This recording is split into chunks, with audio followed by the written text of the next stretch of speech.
Hey everyone, welcome back, and this is my review of The Legend of Korra, Episode 6, entitled The Sting. I'm a little bit behind on these reviews, so I need to push them out quicker. Or at least push some of them out now. So yeah, anyways though, basically, oh my god, like, this episode was good. Like, there was a huge plot twist in this episode, which definitely makes it really good. I mean, then again, like, season 1 had that huge plot twist too. Like, or probably the biggest plot twist in season 1 was that, oh, Tarlok is a bloodbender. Okay? With here, it's that one dude, that one crazy ass dude who talks to Bolin a lot and whatnot, is funding Bolin's movie and whatnot, or a play and whatnot. Yeah, apparently that dude is evil, which is something I never would have guessed. I mean, and from what talking to people, apparently everyone else guessed it, but I don't see how the fuck they could. Like, really. So yeah, but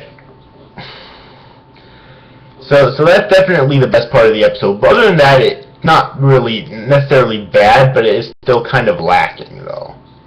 I mean, you have fucking Korra, who doesn't even show up till near the end. Alright, I'll talk about that in a second. You have Mako and Asami kissing. Asami, you're a likable character, but you're a dumbass too, okay? Just because of that. Alright, we have Lin Beifong. Like, I don't know why, but I think she's starting to become a little bit less likable of a character, because she's now for some reason portrayed as this like ultimate hard-ass cop, which before she was never portrayed as. So I'm not liking her character as I used to. I really hope that she gets better by the end of book 2, Spirits. Alright. Honestly. Alright, and let's see here, anything else to talk about?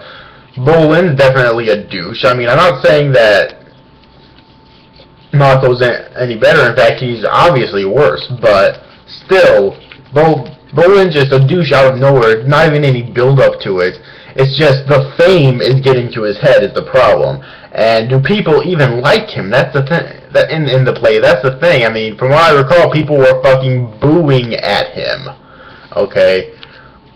So yeah, anyways, and we also have the triple threat triads in this episode too, because if you remember back in season 1, the triple threat triads were a really douchey team of firebenders for pro bending, and I forget what his name was, but Amon took the bending away from one of them. Oh, and Mako and Asami comes to the triple threat triads to get help to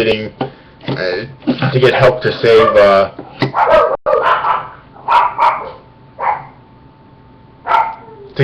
saving her company, and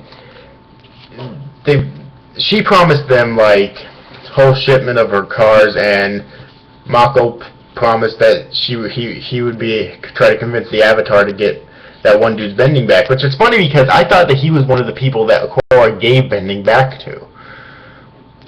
But apparently not, I don't know.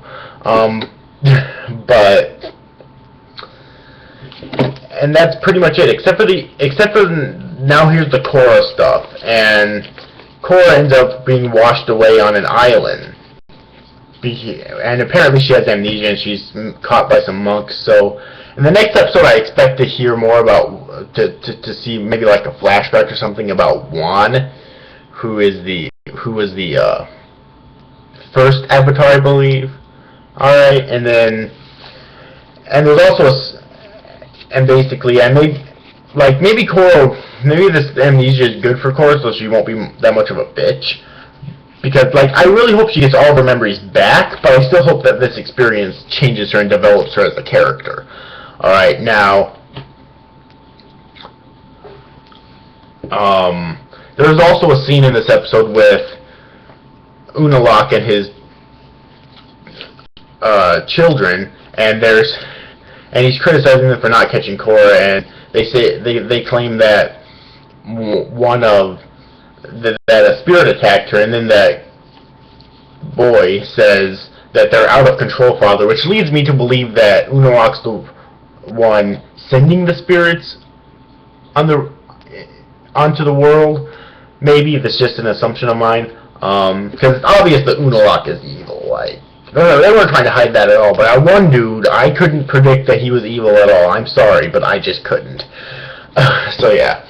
Anyway, that's pretty much all that happened in this episode, though. It was pretty good. Like, it's definitely worth watching for that one plot twist there, because that was pretty fucking epic, I thought. And he was actually paying off the Triple Threat Triads to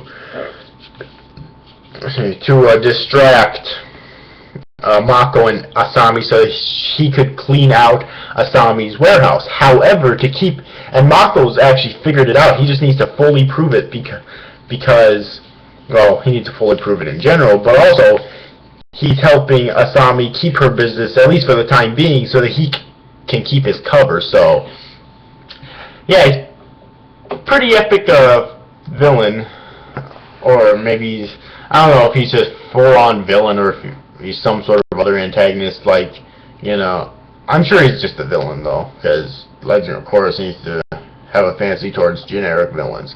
So yes. Anyways, like, a major problem I had with it, like I said before, was Mako and Asami kissing again. Like, really? I mean, okay.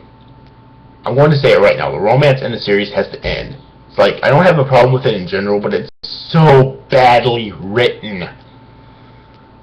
So it just has to fucking end, and I have a feeling that it won't, okay?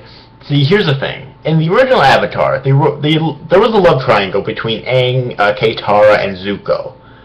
But the thing that made it work was that it developed... the relationship between three characters developed throughout the course of the series. You like all three characters. And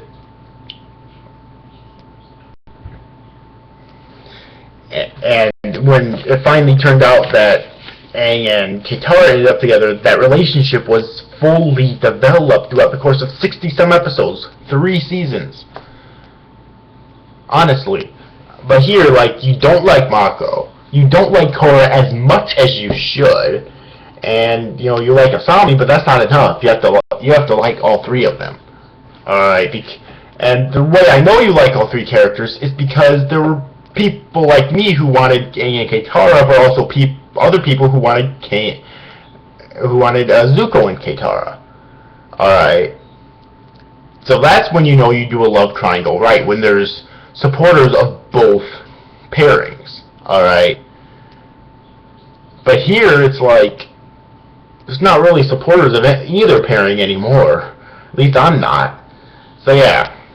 So that definitely has to go. Unless, like, I suppose it's possible for them to make it better now, but it'll be really fucking difficult for them to, at this point. Alright. So yeah, that's really all I'm gonna say about that. It's just really fucking bad and awkward as all shit, like, really. So yeah, but that's really all I have to say about this episode, though. In all, it was good.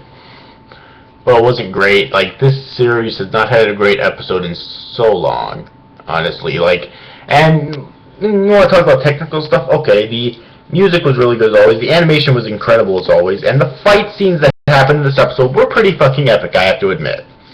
Alright, so yeah. But anyways, overall, I hope you enjoyed this review, guys. See you after, guys. Thanks for watching. Bye-bye.